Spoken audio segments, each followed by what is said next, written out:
teachers, everybody there is amazing. They're wonderful. I've never encountered a bad, anything there. So I am really hoping that there is no job cuttings, because I know there's 2 middle schools, counselors, principals, assistant principals, secretaries, and I know there's going to be a 6th grade academy. However, I'm not sure that all those positions would need to be in a 6th grade academy regarding secretaries and assistant principals and counselors. I'm not sure if 6th grade academy would need that. So hoping that's not in the agenda of what's to come for them, just because, again, they're great people. And then the other question is, where will the playground for Taylor Parks go? Because I know you said they're all moving, but if Randall and Taylor Parks are combining into Hoover, which I believe is the plan, that means there's going to be 2 playgrounds. Are they both intending to go into Hoover? And if so, where? And the last thing I believe that I have is just a consideration of that I really hope you guys could take a minute just to recognize another alternative that may be a possibility, such as allowing buildings that are in like adequate conditions, not like horrible conditions. I know there are some that are just beyond repair, and that's totally fine. I get that. But there are some that are probably still in pretty good shape. So instead of shuffling all of these different schools into different schools, different locations, like I'm just suggesting maybe look into the possibility of keeping them where they are and busing students whose schools are closing, being demolished, maybe busing them into the schools that are being kept open. So I believe that's everything that I wanted to say. So we can start answering some of the questions. Thank you. So yeah, I can start off because I know the first one you brought up was the parking lot situation when we go from Johnson to Eureka Heights. We did have this discussion with utility to look at what the size difference is. The sizes were pretty close, pretty comparable when we had that conversation. The big difference at Eureka Heights is that it is a much more accessible lot than what you currently have at Johnson. Getting in and out of Johnson is a concern with the way that design is. So we know that piece, but in terms of size, and I want to say that was even said that there was even more spots available, but it was pretty close. So specifically the parking lot at Eureka Heights, the difference is that we would be renovating the parking lot at Johnson to fit both Moody and Johnson staff. So that's why that parking lot expanded. Specifically to Eureka Heights, it is a smaller parking lot than Johnson, but part of the alteration plans was to expand the Eureka Heights parking lot so that it could accommodate even more than actually what the current Johnson parking lot has now.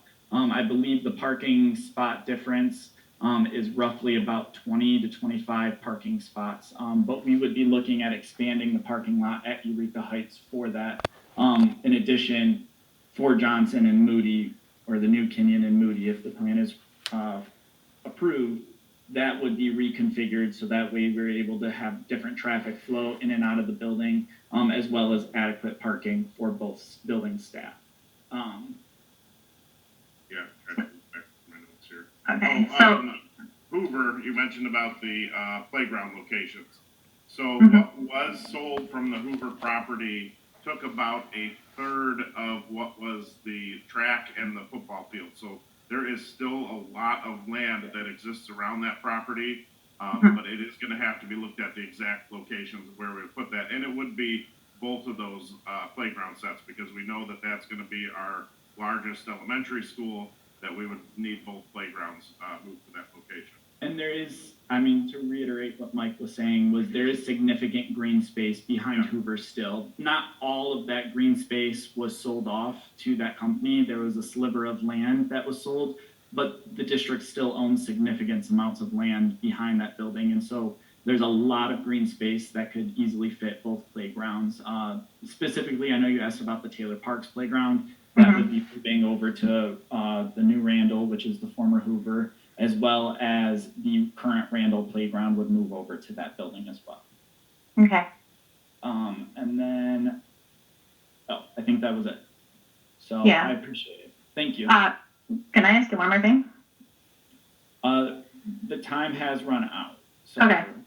yes, I appreciate it though. Thank you. And please fill out, if there's any questions that were not able to be said, please fill out the online form. I believe that's in the chat box right there. And we'll be able to get that answer to you. Okay, thank you.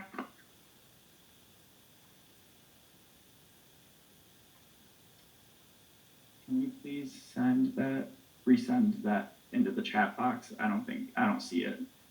So. All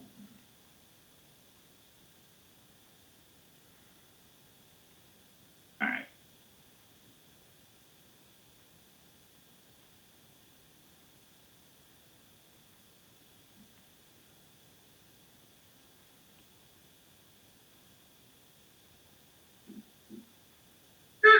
Hello. Hello, we can hear you. Hi, my name's Narissa. My address is 14313 West Point. I have a question in regards to Johnson Elementary Preschool Special Education Program. I would like to know what will be the changes and what's to come. Specific to Johnson. Yes, for the special education program. So the proposed plan would have both the special education program and the GSRP program move over to the current Eureka Heights building. Okay. Will that impact the class size? Currently, the district right now, what we're doing is evaluating all of the alterations that would be done to that building. We know currently that there are similar classrooms that are at the Eureka Heights building that are at Johnson. The Eureka Heights building has 21,000 square feet of classroom space. The Johnson building has 22,300. So that is something the district's taking into consideration and looking at specifically when we see the classroom spaces in those buildings, what the class sizes would look like. It's all based off of square footage. Okay. Thank you. Thank you.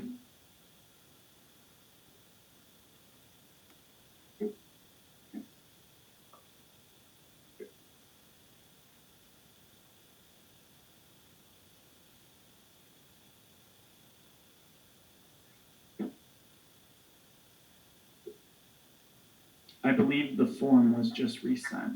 I don't know if people can see. Oh.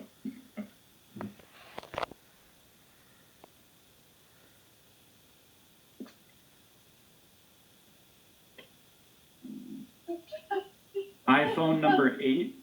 Oh.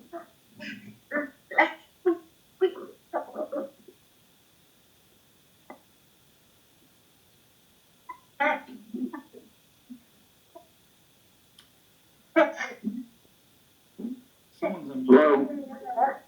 Hello? Hello?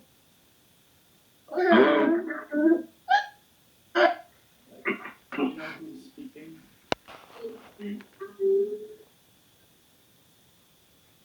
Hello, can you hear me? Yes, we can hear you. Yeah, hi, it's Bob Murray. Oh. 9731 Sharon Street, Taylor. I'm both a resident, obviously, and a teacher at the Career Center. The reason I'm speaking with you tonight is I'd like to get some clarification. I know Emily just spoke with you in regards to her adult transitions program in our building. Again, she's not a CTE, but she's in a CTE building. And here are my questions for you.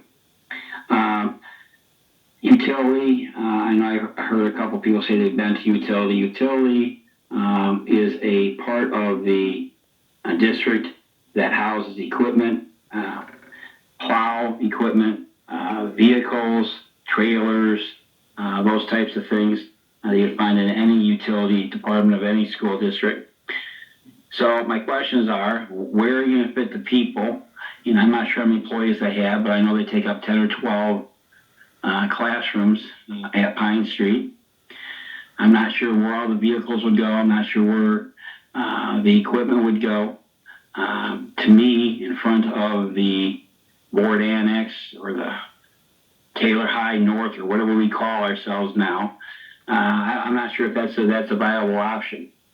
So that was number one. And number two, Emily, she does have her class. It's the very first class as you walk in the front door, because she has students that need access, quick and access to the door, whether it be for bathroom use or they are on in wheelchairs or what have you. And she does utilize that gym.